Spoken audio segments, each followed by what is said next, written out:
Para Elena Herrera, una mujer cuyo nombre era sinónimo de riqueza inimaginable, cada objeto tenía un precio. Desde rascacielos en Madrid hasta jets privados, su mundo era un catálogo de adquisiciones. Pero en la silenciosa elegancia de un restaurante con estrella Michelin, sus ojos se posaron en un sencillo medallón de plata que llevaba una camarera que luchaba por llegar a fin de mes. En ese instante, el imperio cuidadosamente construido de acero y cristal de la multimillonaria se derrumbó, reemplazado por un torrente de lágrimas y un recuerdo que había enterrado durante 50 años. ¿Qué tenía esa barata pieza de joyería que podía destrozar la compostura de una de las mujeres más poderosas del mundo? La respuesta desentrañaría una historia de amor perdido, sacrificio forzado y un secreto que el dinero nunca podría comprar. Elena se movía por el mundo con una autoridad silenciosa y practicada. A los 82 años, su postura era impecable, su cabello plateado peinado en un moño perfecto y sus ojos del color del mar tormentoso no se perdían nada. Esta noche estaba cenando en Arja, el restaurante más exclusivo de Barcelona. Un lugar donde el menú degustación costaba más que el alquiler mensual de la mayoría de los habitantes de la ciudad. Era martes, un día sin particular importancia, que era precisamente por lo que estaba allí. Los aniversarios y cumpleaños eran demasiado dolorosos, llenos de fantasmas de una vida que una vez vivió. Los martes estaban benditamente vacíos. Su acompañante era su hijo, Julián Herrera, el CEO de Industrias Herrera, el imperio tecnológico global que su difunto esposo Ricardo había construido. Julián era agudo, ambicioso y llevaba un traje cortado con precisión quirúrgica. Hablaba de ganancias trimestrales y adquisiciones de mercado, sus palabras formando un zumbido familiar y monótono que Elena había aprendido hace mucho a ignorar. «Madre, ¿estás escuchando?», preguntó Julián con un toque de impaciencia en su voz. «El consejo está presionando para la adquisición de Aerosfera. Es una jugada de 1.000 millones». Elena ofreció una débil sonrisa, su mirada vagando por la opulenta sala. Las lámparas de cristal derramaban luz sobre mesas cubiertas con manteles pesados.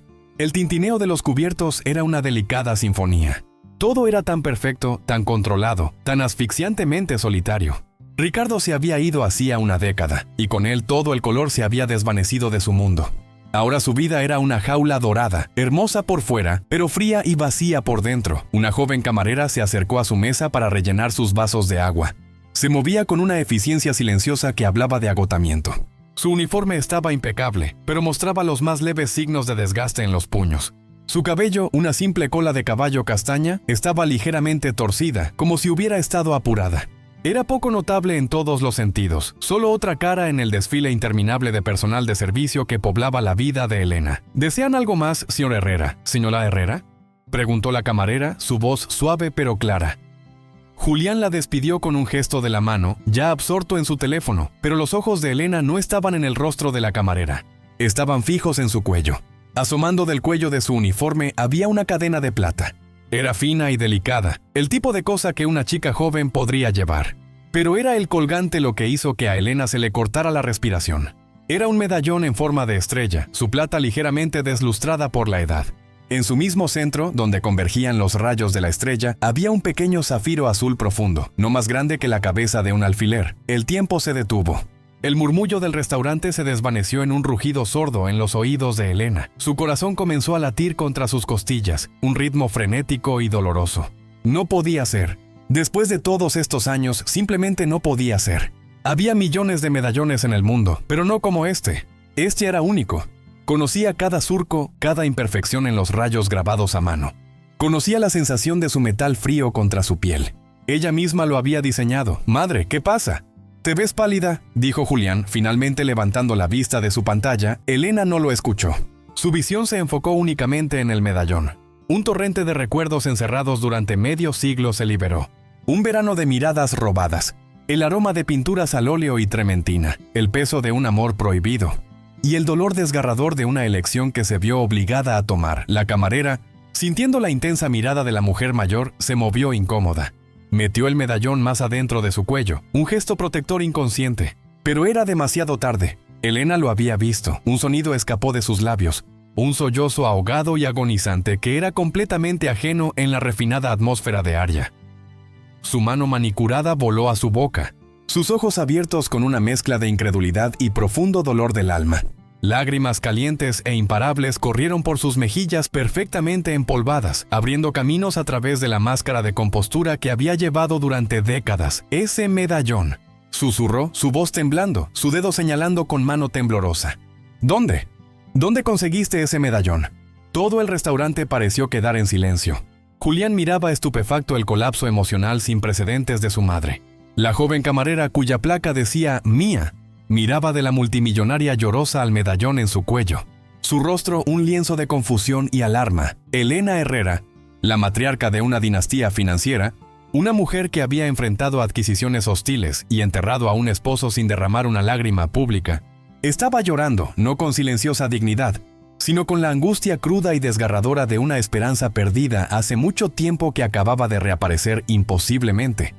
La escena en la mesa 7 envió una onda de consternación por todo Arya. El maître, un hombre llamado Jean-Pierre, que se enorgullecía de orquestar veladas impecables, se apresuró con su rostro como una máscara de preocupación profesional. ¿Está todo bien, señora Herrera?, preguntó, su voz un murmullo bajo y tranquilizador. Julián, recuperándose de su shock, rápidamente tomó el control.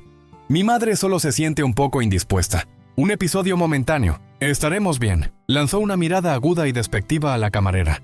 Mía, puedes irte. Pero la mano de Elena salió disparada, su agarre sorprendentemente fuerte mientras se aferraba al brazo de Mía. No, no te vayas, por favor, suplicó, su voz espesa por las lágrimas. Ese medallón debo saber sobre él. Mía se quedó congelada, como un ciervo ante los faros. La atención de toda la sala estaba sobre ella. Era agudamente consciente de sus zapatos gastados, la mancha de tinta en su delantal, y el inmenso e insalvable abismo entre su mundo y el de la mujer que sostenía su brazo. Era de mi madre, tartamudeó Mía, su voz apenas un susurro. Ella me lo dio. ¿Tu madre? Los ojos de Elena buscaron en el rostro de Mía, buscando un parecido, una pista, cualquier cosa. ¿Cuál es su nombre? ¿Dónde está? Julián intervino, su tono firme. Madre, este no es el momento ni el lugar. Estás causando una escena. Separó los dedos de su madre del brazo de Mía y se volvió hacia la joven mujer. Mis disculpas. Mi madre está cansada. Confundió tu collar con otra cosa. Sacó un grueso tarjetero negro. Por las molestias, intentó presionar varios billetes de 100 euros en su mano. Mía retrocedió como si el dinero quemara. No, gracias, señor. Está bien. Sus ojos volvieron a Elena, que ahora lloraba en silencio, sus hombros temblando. Había un dolor crudo y genuino en los ojos de la mujer mayor que trascendía sus diferentes posiciones en la vida. Era el dolor de un corazón humano rompiéndose. Por favor, dijo Elena de nuevo, su voz recuperando una pizca de su autoridad habitual, aunque estaba deshilachada por la emoción. Te lo compraré. Pon tu precio. 10.000 euros. 20.000. Los ojos de Mía se abrieron. 20.000 euros era más de lo que ganaba en un año. Era suficiente para cubrir las crecientes facturas médicas de su propia madre, para arreglar el techo con goteras en su pequeño piso, para respirar por primera vez en años. Una ola de tentación la invadió, tan poderosa que la mareó. Podría resolver tantos problemas con ese dinero. Instintivamente agarró el medallón. Estaba frío contra su piel cálida, un peso familiar que había conocido toda su vida. Era lo único que tenía de su madre que sentía verdaderamente suyo. Su madre Sara estaba enferma, su memoria entraba y salía como una señal de radio defectuosa. Pero cuando estaba lúcida a veces tocaba el medallón y sonreía. Esa es tu historia, susurraba con voz frágil. Todo está ahí dentro. Te mantendrá a salvo. Mía no sabía qué historia contenía. El pasado de su madre era una colección de cuentos fragmentados y medio recordados. No sabía quién era su padre ni de dónde había venido su madre antes de llegar a Barcelona con un bebé y una sola maleta. El medallón era su único vínculo tangible con ese misterio, con su propia identidad. Venderlo sería como vender un pedazo de su alma. Lo siento, señora Herrera, dijo Mía, su voz encontrando una fuerza sorprendente. No puedo venderlo. No está en venta. Julián resopló con incredulidad. No seas ridícula. Es un trozo de plata. Te extenderé un cheque por 50.000 euros ahora mismo. Puedes dejar este trabajo esta noche. La oferta quedó suspendida en el aire, brillante y seductora. 50.000 euros. Era una fortuna. Pero mientras Mía miraba a Elena, no veía a una multimillonaria tratando de comprar una baratija, sino a una mujer desesperada por recuperar un pedazo de su pasado. Y Mía, que tenía tan poco de su propio pasado al que aferrarse, entendía ese sentimiento perfectamente. No, dijo más firmemente esta vez. Mi respuesta es no. Lamento mucho su angustia. Hizo una ligera reverencia formal. Si me disculpan, necesito volver a mi trabajo. Con eso se dio la vuelta y se alejó, su corazón martillando en su pecho. Podía sentir las miradas de todos los comensales, escuchar los susurros. Huyó a la relativa seguridad de la cocina, sus manos temblando tan violentamente que tuvo que agarrarse del borde de un mostrador de acero inoxidable para estabilizarse. De vuelta en la mesa, Julián estaba furioso. La audacia. Una oferta de 50.000 euros por alguna baratija barata, y ella se niega. «Te está manipulando, madre. Volverá mañana con un abogado exigiendo 1 millón». Pero Elena no estaba escuchando. Su mirada estaba fija en la puerta de la cocina por la que Mía había desaparecido. La negativa de la chica no la había enfadado. La había intrigado. Confirmaba que el valor del medallón no era monetario. La chica lo atesoraba, justo como se suponía que debía ser. «Consígueme su nombre, Julián», dijo Elena, su voz baja y resuelta. Las lágrimas habían cesado, reemplazadas por una determinación acerada. «Su nombre completo, su dirección, todo lo que puedas averiguar sobre ella. ¿Qué vas a hacer?», preguntó Julián desconcertado. Elena se secó los ojos con una servilleta de lino, su compostura regresando lentamente como una armadura siendo reensamblada pieza por pieza. «Si no vende un recuerdo», dijo, su voz peligrosamente silenciosa, «entonces tendré que comprar su historia». A la mañana siguiente, la quietud estéril del ático de Elena Herrera fue interrumpida por la llegada de un hombre llamado David Montero. Montero era un investigador privado, un hombre cuya apariencia anodina ocultaba un formidable talento para desenterrar secretos. Era discreto, eficiente y caro, el mejor en el negocio. Elena, vestida con una bata de seda por la mañana, se sentó frente a él en su vasta sala de estar, bañada por el sol, que ofrecía una vista panorámica de la Sagrada Familia. La tormenta emocional de la noche anterior había pasado, dejando atrás una calma inquietante y un enfoque obsesivo singular. «Quiero saber todo sobre ella», declaró Elena, su voz desprovista de su fragilidad anterior. «Amelia Russo trabaja en Arya. Averigua dónde vive, quién es su familia, cuáles son sus circunstancias. Sé minucioso, pero sé invisible. No quiero que sepa que está siendo observada». «Entendido, señor Herrera», dijo Montero, tomando algunas notas en un pequeño cuaderno encuadernado en cuero. Julián, que había estado escuchando desde la puerta, entró en la habitación. «Esto es absurdo, madre. Estás pagando a un hombre miles de euros para investigar a una camarera. Si quieres el collar, nuestro equipo legal puede redactar una oferta que no pueda rechazar. O podemos encontrar su procedencia, reclamarlo como un artefacto familiar robado». «No fue robado», espetó Elena, su mirada afilada. «Y esto ya no se trata del medallón. Se trata de la chica. Había algo en sus ojos, Julián. Una resiliencia. Y rechazó tu dinero. Ese no es el comportamiento de una oportunista común. Es el comportamiento de una oportunista inteligente», contrarrestó Julián. «Sabe que te tiene enganchada. Está esperando una oferta mayor». Elena se quedó en silencio, su mirada desviándose hacia una pequeña estantería libre de polvo en la esquina de la habitación. Estaba fuera de lugar entre el arte moderno y los muebles de diseñador. Contenía viejos volúmenes encuadernados en cuero de poesía y varios libros gastados sobre historia del arte. Julián nunca les prestaba atención, pero para Elena esa esquina era un santuario. Mientras Montero reunía sus instrucciones y partía, Elena caminó hacia la estantería. Sus dedos trazaron el lomo de un libro titulado El Renacimiento de la Luz. Lo sacó del estante. Metida dentro había una fotografía en blanco y negro descolorida, sus bordes suaves por el tiempo. Mostraba a una Elena mucho más joven, su cabello largo y suelto, su sonrisa radiante y sin cargas. Su brazo estaba enlazado con el de un joven con ojos oscuros intensos y una camisa manchada de pintura. Era guapo, con una energía salvaje que parecía saltar de la fotografía. Su nombre era Tomás Ríos. El medallón no había sido un regalo de su difunto esposo, Ricardo. Ricardo le había dado diamantes, esmeraldas, carteras completas de bienes raíces. Le había dado una vida de lujo y seguridad inimaginables. Pero nunca le había dado el medallón. El medallón era de Tomás. Había sido un pintor, un artista brillante y sin un duro que vivía en un pequeño estudio en el barrio gótico. Elena, entonces una joven heredera de una familia estricta y sofocantemente tradicional de dinero antiguo, lo había conocido durante una visita rebelde a una galería de arte local. Su historia de amor fue un torbellino, secreta, apasionada y condenada desde el principio.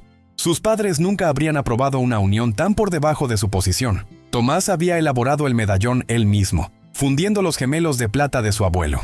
Había martillado y dado forma al metal, grabando el patrón de estrella con sus propias herramientas.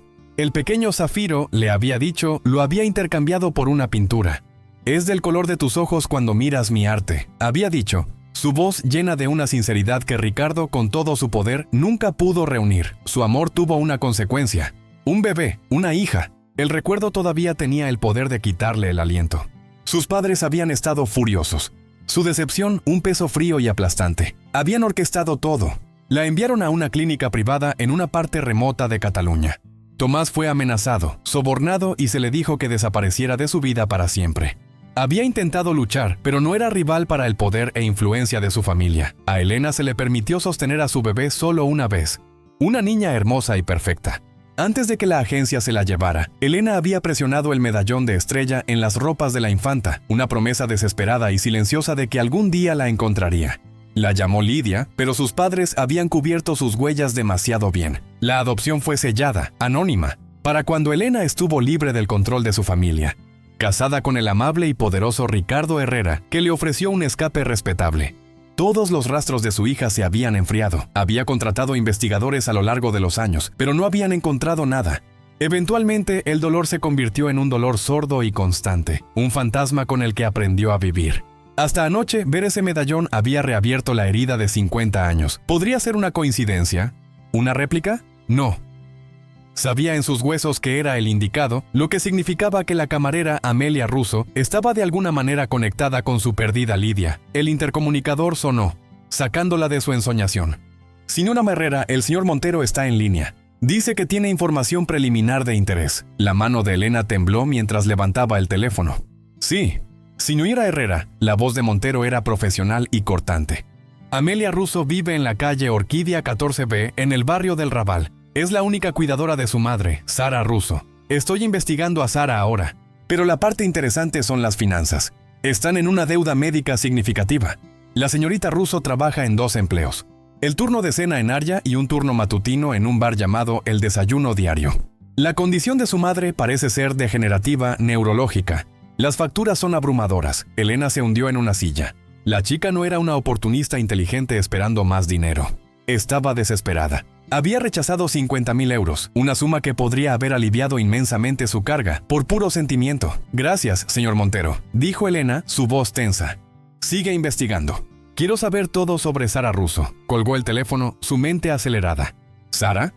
El nombre no significaba nada para ella. Pero la pobreza de la chica, su silenciosa dignidad, su feroz protección del único vínculo con su pasado, todo estaba empezando a formar una imagen. Una que era tanto aterradora como llena de una esperanza parpadeante e imposible. Julián Herrera no compartía la intriga sentimental de su madre. Veía la situación en términos binarios claros, un problema y una solución. El problema era una camarera que había tropezado con una pieza de ventaja y estaba causando angustia emocional a su madre. La solución era aplicar una fuerza abrumadora, pasando por alto a su madre, quien sentía que se estaba obsesionando irracionalmente. Julián hizo que su propio equipo investigara los antecedentes de Amelia Russo. Los resultados fueron los mismos que los de Montero, pero Julián los interpretó de manera diferente. No vio a una hija luchadora sino una colección de vulnerabilidades. Deuda, un padre enfermo, una existencia financiera precaria. Estas eran palancas para tirar. 2 días después del incidente en Arya, Mía estaba terminando su turno en El Desayuno Diario, su segundo trabajo. Era un bar de barrio grasiento, un mundo aparte de la refinada elegancia de Arya. Le dolían los pies y el olor a grasa de bacon se pegaba a su ropa. Todo lo que quería era ir a casa, ver a su madre y caer en la cama. Cuando salió a la tarde lluviosa, un elegante coche negro se detuvo junto a la acera, sus ventanas tintadas bajando.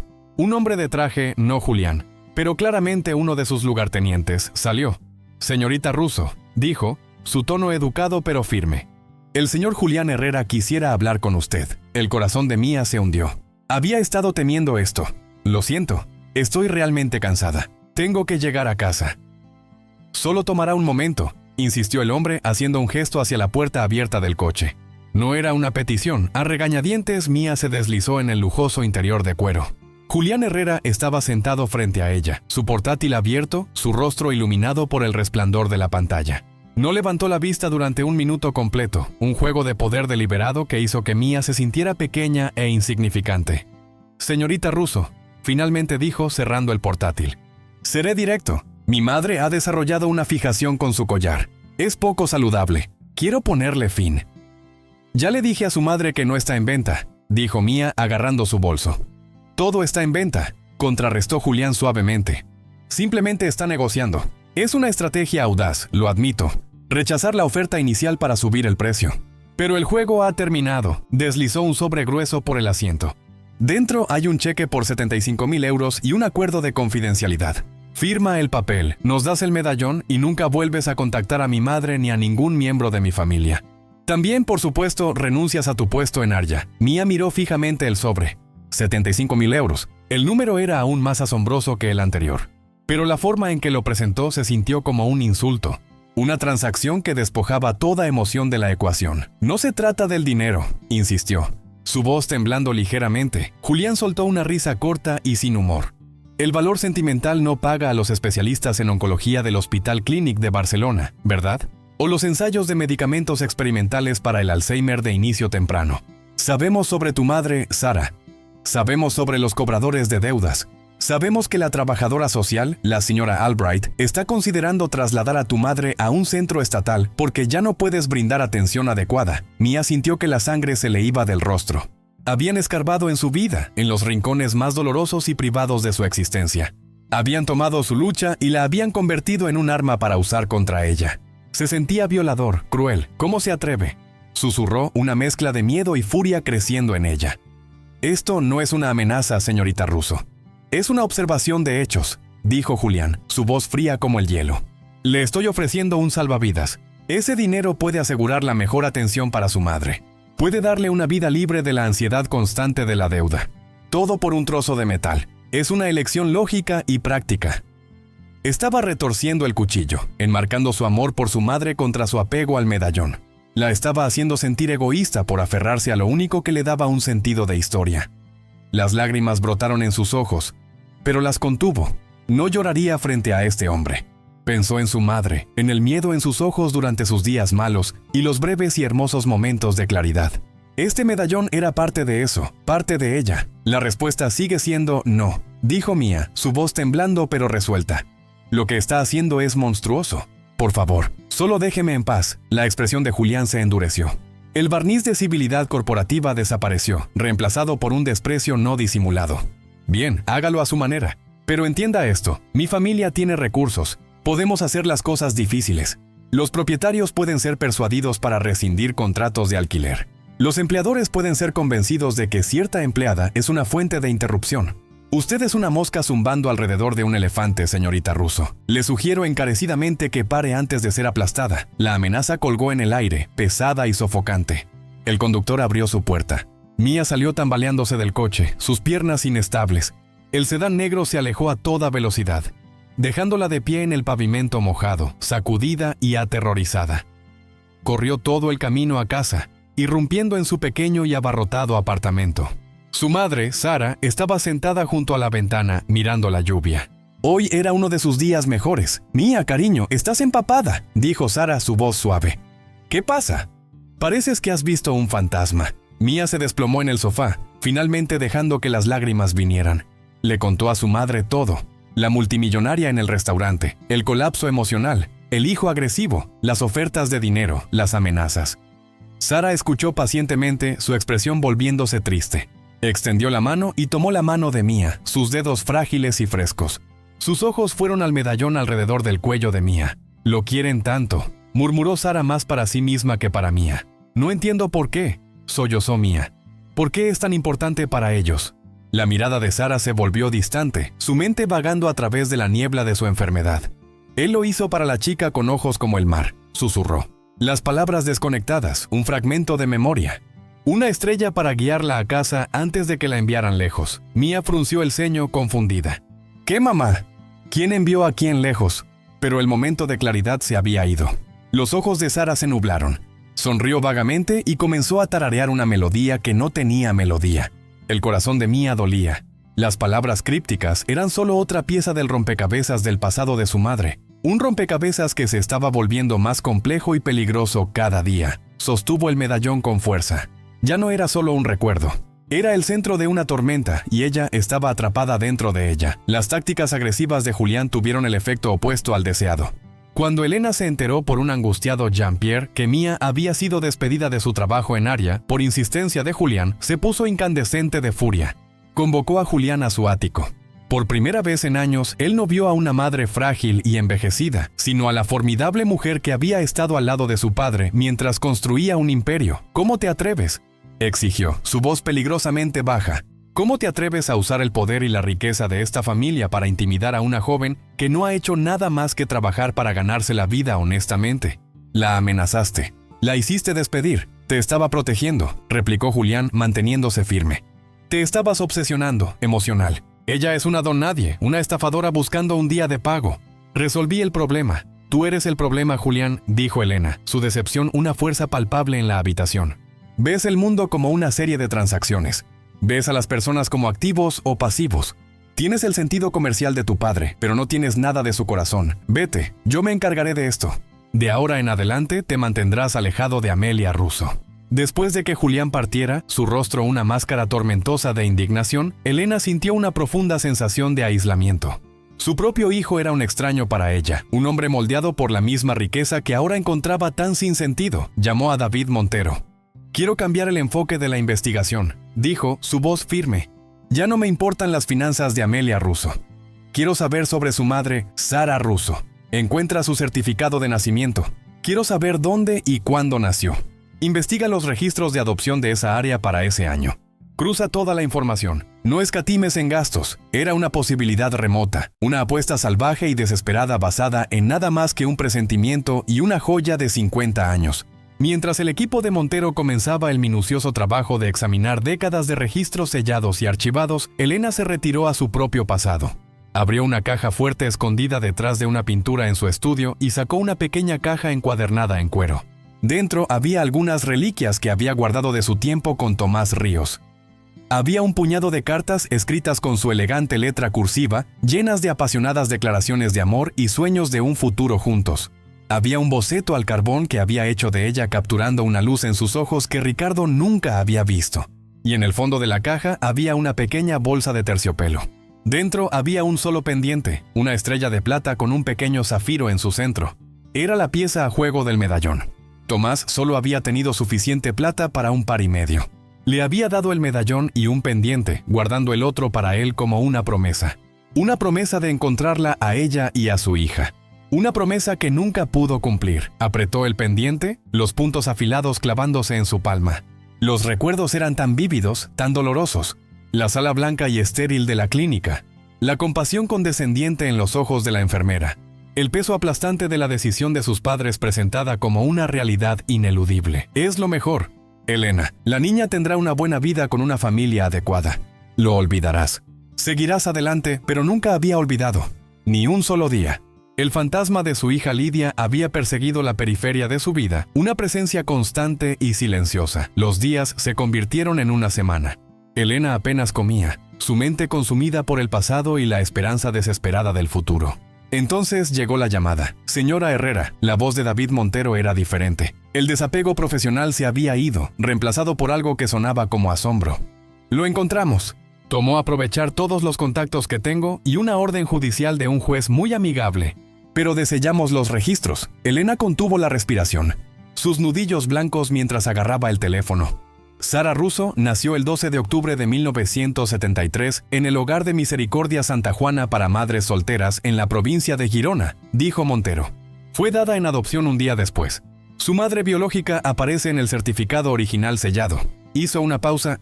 El nombre en el certificado es Elena Margarita Chadwick. Chadwick. Era su apellido de soltera. El mundo se inclinó sobre su eje. El aire salió de los pulmones de Elena. Era verdad. No era una coincidencia. No era una ilusión. Era real. Sara Russo era su Lidia. La camarera, la joven silenciosa y resistente llamada Amelia, era su nieta, señora Herrera. ¿Sigue ahí? La voz de Montero estaba llena de preocupación. Sí, susurró Elena, las lágrimas nublando la vista panorámica desde su ventana en una mancha de azul y dorado. Sí, estoy aquí. Una vida de dolor y anhelo culminó dentro de ella, no como una ola de tristeza, sino como un maremoto de alegría imposible y devastadora. La había encontrado. Después de 50 años de búsqueda, una camarera en un restaurante había traído inconscientemente a su hija de vuelta a ella. Hay más, dijo Montero gentilmente. Investigué a los padres adoptivos de Sara. Eran una pareja amable de clase trabajadora. Fallecieron cuando Sara era una adolescente. Tuvo una vida difícil. y no hay registro del padre de Amelia. El certificado de nacimiento lo lista como desconocido. Explicaba mucho por qué Sara estaba sola, por qué estaban luchando. Su hija había vivido una vida de dificultades, un mundo alejado de la jaula dorada que Elena habitaba. Y ahora estaba enferma, su memoria desvaneciéndose. Su feroz instinto protector, el amor maternal que había sido obligada a suprimir durante 50 años, rugió a la vida. No perdería a su hija otra vez. No cuando acababa de encontrarla. Reserve al mejor especialista neurológico del país, señor Montero, ordenó Elena, su voz resonando con una autoridad que no había sentido en años. El doctor Alistair Finch del Hospital Universitario de Madrid. Tráigalo a Barcelona en mi jet privado. Alquile un ala entera del mejor hospital si es necesario. Y consígame una dirección. Voy a ver a mi nieta. Para Mía, el mundo se había convertido en un paisaje de miedo. Las amenazas de Julián Herrera resonaban en su mente. Su gerente en el desayuno diario había comenzado a tratarla con frialdad, cortando sus horas. Sabía que era solo cuestión de tiempo antes de perder ese trabajo también. La carta del propietario sobre un aumento de alquiler en todo el edificio que parecía aplicarse solo a ella se sentía como otro giro del tornillo. Estaba siendo aplastada sistemática y silenciosamente por una fuerza que no podía combatir. La condición de su madre estaba empeorando. Los momentos de lucidez eran cada vez menos y más espaciados. Mía pasaba sus días aterrorizada, sintiendo que las paredes se cerraban. Los 75.000 euros que había rechazado ahora parecían un error tonto y orgulloso, que era una pieza de joyería comparada con el bienestar de su madre. Una tarde, mientras ayudaba a su madre con el almuerzo, los ojos de Sara de repente se aclararon. Miró a Mía con un enfoque que se había vuelto desgarradoramente raro. Mía, dijo, su voz débil pero clara. El medallón. Déjame verlo. Sorprendida, Mía se lo quitó y lo colocó en la palma de su madre. Los frágiles dedos de Sara trazaron el patrón de estrella tal como Elena lo había hecho en sus recuerdos. Mi madre me dio esto, susurró Sara. No la mujer que me crió, mi verdadera madre. Nunca la conocí. Me dijeron que era muy joven y su familia era muy poderosa. La obligaron a entregarme. Mía se inclinó, su corazón latiendo con fuerza. Su madre nunca había hablado de esto tan claramente antes. ¿Qué más, mamá? ¿Qué te dijeron? Solo que me amaba, dijo Sara, una lágrima rodando por su mejilla. Dejó esto para mí. La enfermera del hogar se aseguró de que lo recibiera. Dijo que mi madre me llamaba Lidia. Dijo que el medallón era una estrella para guiarme. Su voz se apagó. El esfuerzo de recordar la agotaba. «Hay algo dentro. ¿Alguna vez miraste?» La respiración de Mía se entrecortó. Había intentado abrir el medallón 1000 veces cuando era niña, pero estaba atascado. El cierre fusionado por la edad. Siempre había asumido que estaba vacío. «Está atascado, mamá. Nunca se abre. Hay un truco», murmuró Sara, sus párpados aleteando. Una pequeña muesca en el tercer rayo. Desde arriba, las manos de Mía temblaban mientras tomaba el medallón. Lo examinó de cerca, sus dedos buscando, y ahí estaba, una pequeña hendidura casi invisible en uno de los rayos grabados. Usando su uña, presionó fuerte en el lugar. Hubo un débil clic. El medallón se abrió de golpe. Mía jadeó. Metidos dentro de las dos mitades, había 2 secretos diminutos y perfectamente conservados. En un lado, protegido por una lámina de vidrio, había una fotografía minúscula y descolorida. Era una imagen de una mujer joven con una sonrisa radiante y ojos del color del mar. La misma mujer del restaurante, pero décadas más joven. Elena Herrera. En el otro lado, grabado en una delicada escritura en espiral, había 4 palabras. Para Lidia, encuéntrame. Mía miró fijamente, su mente luchando por procesar la verdad imposible. La mujer del restaurante. Su nombre era Elena. El nombre en el certificado de nacimiento original de su madre era Elena. La enfermera había dicho que su madre la llamaba Lidia. Para Lidia, encuéntrame. Su madre Sara era Lidia, y la multimillonaria Elena Herrera era su abuela. La realización se estrelló sobre ella con la fuerza de un golpe físico. La obsesión con el medallón, las ofertas de dinero, las lágrimas. No se trataba de un objeto, se trataba de una persona. Se trataba de su madre. Justo cuando esta verdad devastadora se estaba asentando, hubo un suave golpe en la puerta del apartamento. El primer instinto de Mía fue miedo. ¿Eran los hombres de Julián Herrera viniendo a desalojarlas? Abrió la puerta con cautela. De pie en el monótono pasillo de su edificio de apartamentos estaba Elena Herrera. No era la matriarca imperiosa del restaurante. Estaba vestida simplemente con un suéter de cachemira y pantalones. Su rostro estaba pálido, sus ojos llenos de una vulnerabilidad nerviosa y esperanzadora. «Estaba sola, Amelia», dijo Elena, su voz suave.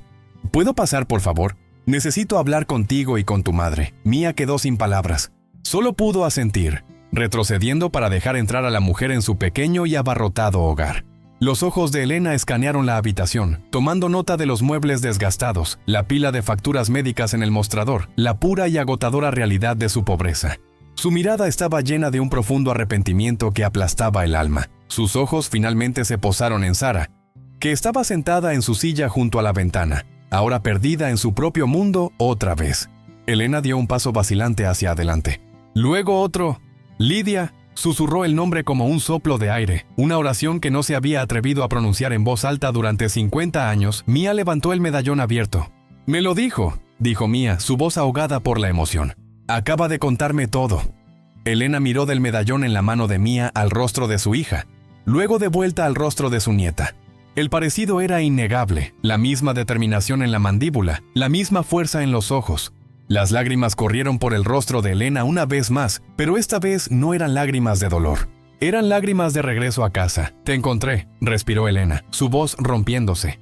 «Oh, mi querida niña, después de todo este tiempo, finalmente te encontré». Extendió la mano no hacia el medallón, sino hacia la mano de Mía. Su toque era gentil y cálido.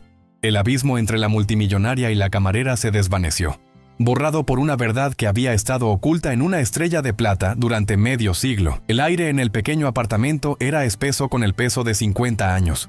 Era un espacio sagrado, una burbuja de tiempo donde el pasado y el presente finalmente habían convergido. Elena se arrodilló junto a la silla de Sara. Sus dedos manicurados, que habían firmado contratos de miles de millones de euros, ahora temblaban mientras acariciaban suavemente el cabello de la hija que solo había sostenido en su memoria. Susurró el nombre Lidia, un cántico suave y rítmico, como si el sonido mismo pudiera cerrar el abismo de sus décadas perdidas. Por un momento fugaz, los ojos nublados de Sara parecieron enfocarse en ella, y se inclinó hacia el toque, un consuelo instintivo profundo, anulando la niebla de su enfermedad. Mía estaba de pie a unos metros de distancia, el medallón abierto todavía tibio en su mano. El mundo se había inclinado, sus colores cambiando a nuevos tonos irreconocibles. Ya no era solo Mía Russo, la camarera perpetuamente agotada nadando contra una marea de deudas. Era Amelia, la nieta de Elena Herrera, el vínculo vivo entre un doloroso pasado secreto y un futuro que no podía comenzar a comprender. La revelación era una mezcla vertiginosa de shock, alivio y una profunda tristeza hasta los huesos por la vida que su madre podría haber tenido. Miró a las dos mujeres, un cuadro de reunión tan crudo y poderoso que parecía un sueño, y sus propias lágrimas comenzaron a caer en silencio. Este momento frágil y sagrado fue destrozado por un sonido desde el pasillo. Pasos pesados y decididos seguidos de un golpe agudo y autoritario en la puerta, que era menos un golpe y más una demanda. Mía se estremeció, su miedo a Julián Herrera y su influencia sombría regresando. Antes de que pudiera moverse, la puerta fue empujada con suficiente fuerza para hacerla golpear contra la pared. Julián Herrera estaba en el umbral, su rostro una máscara de furia fría y controlada. Estaba flanqueado por dos hombres de hombros anchos con trajes oscuros impecablemente cortados, su presencia instantáneamente absorbiendo el calor de la habitación. No eran guardaespaldas, eran instrumentos de poder, hombres que resolvían problemas con eficiencia silenciosa e inquebrantable. Los ojos de Julián recorrieron la escena, su mirada goteando desprecio. Notó a su madre arrodillada en el suelo de este apartamento miserable, la mujer enferma en la silla, y Mía, a quien veía como la arquitecta de toda esta charada. Lo sabía. Escupió las palabras, cortando a través de la habitación silenciosa. Avanzó, sus costosos zapatos de cuero raspando el linóleo desgastado. Sabía que eras una depredadora. Es una actuación magistral, te lo concedo. Encuentras a una anciana solitaria, descubres algún detalle oscuro de su pasado y luego tejes esta elaborada y patética fantasía. Se detuvo directamente frente a Mía, cernéndose sobre ella. ¿Cuánto tomó convencerla? ¿100,000? ¿2? ¿Cuál es la tarifa actual para una historia familiar fabricada en estos días? Mía se encogió, intimidada, pero también encendida por una chispa de desafío. «No entiende», comenzó, su voz apenas un susurro. «Oh, entiendo perfectamente», interrumpió Julián, su voz peligrosamente baja. «Entiendo que mi madre es vulnerable, y tú eres un parásito que se ha adherido a la riqueza de esta familia. Bueno, el juego ha terminado», se volvió hacia su madre. «Madre, nos vamos ahora. Estos hombres manejarán esta transacción. Recuperarán tu propiedad y se asegurarán de que la señorita Russo entienda las consecuencias legales de la extorsión», asintió bruscamente a uno de los hombres que dio un paso hacia Mía. su mano extendida para el medallón. «No harán tal cosa, Julián». La voz de Elena cortó el aire como un fragmento de hielo. Se puso de pie con una gracia que desafiaba a su edad, plantándose firmemente entre el hombre de Julián y Mía.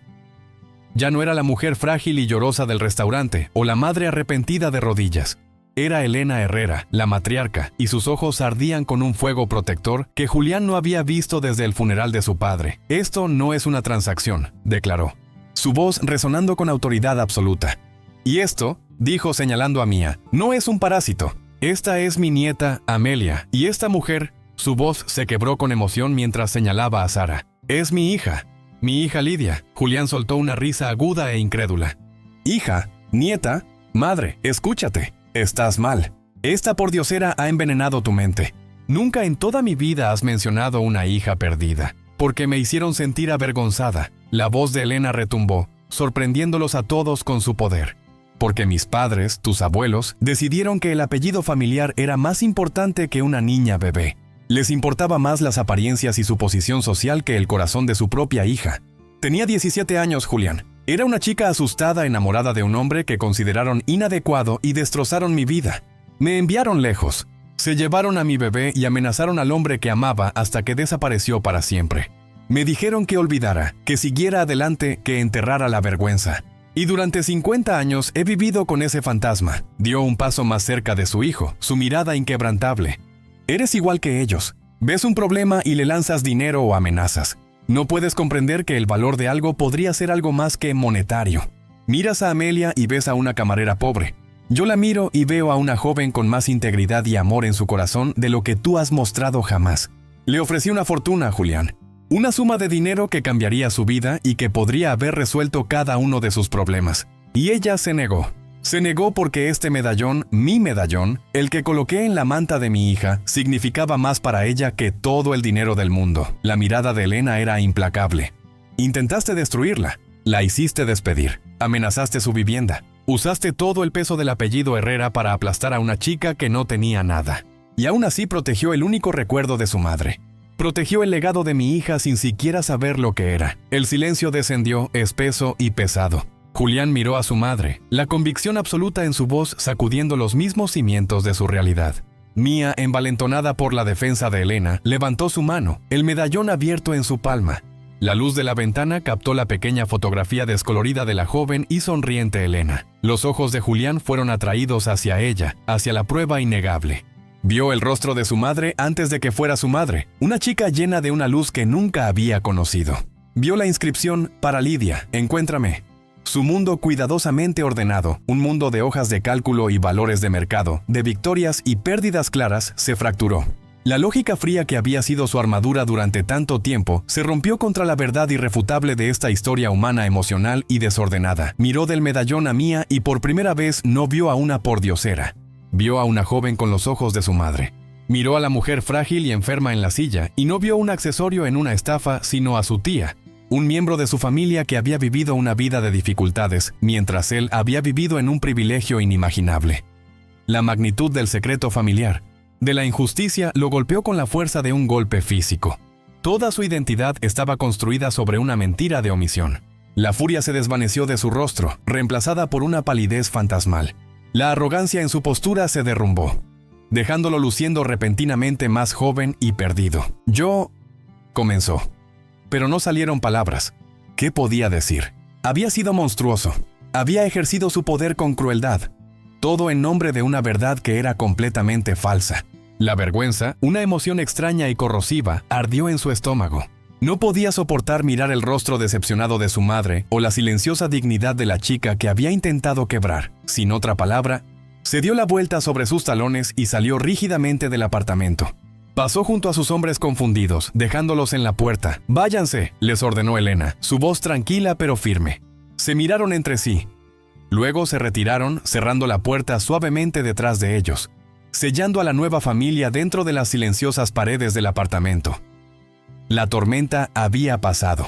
En el silencio que siguió, Mía finalmente dejó salir un suspiro tembloroso que no se había dado cuenta de que estaba conteniendo. Elena vino hacia ella, tomando el medallón y la mano de Mía en las suyas. «Él lo aceptará», dijo, aunque su voz carecía de convicción. «O no lo hará». «No importa. Lo que importa somos nosotras ahora. Con un propósito renovado, Elena sacó su teléfono. Hizo una llamada, su voz una fuerza tranquila y dominante que Mia ahora entendía que podía mover montañas. Soy Elena Herrera.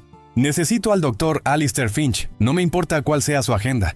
Mi jet privado está en la pista del aeropuerto de Barcelona, El Prat. Lo quiero en esta ciudad por la mañana, listo para ver a una paciente.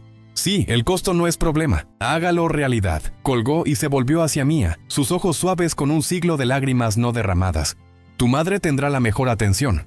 Tendrás un hogar real. Nunca más tendrás que trabajar en 2 empleos a menos que elijas hacerlo. Puedes ir a la universidad, viajar, cualquier cosa. El mundo es tuyo ahora, Amelia. Mia solo pudo sacudir la cabeza abrumada. No sé qué decir. No tienes que decir nada, dijo Elena gentilmente. Miró hacia abajo al medallón, trazando la estrella con su dedo. Tu abuelo hizo esto, susurró dándole a Mia la última pieza de su historia. Su nombre era Tomás Ríos. Era un pintor brillante y tenía el alma más bondadosa que he conocido. Te habría amado tan ferozmente. Elena miró a Sara, que se había quedado dormida pacíficamente. Una familia real.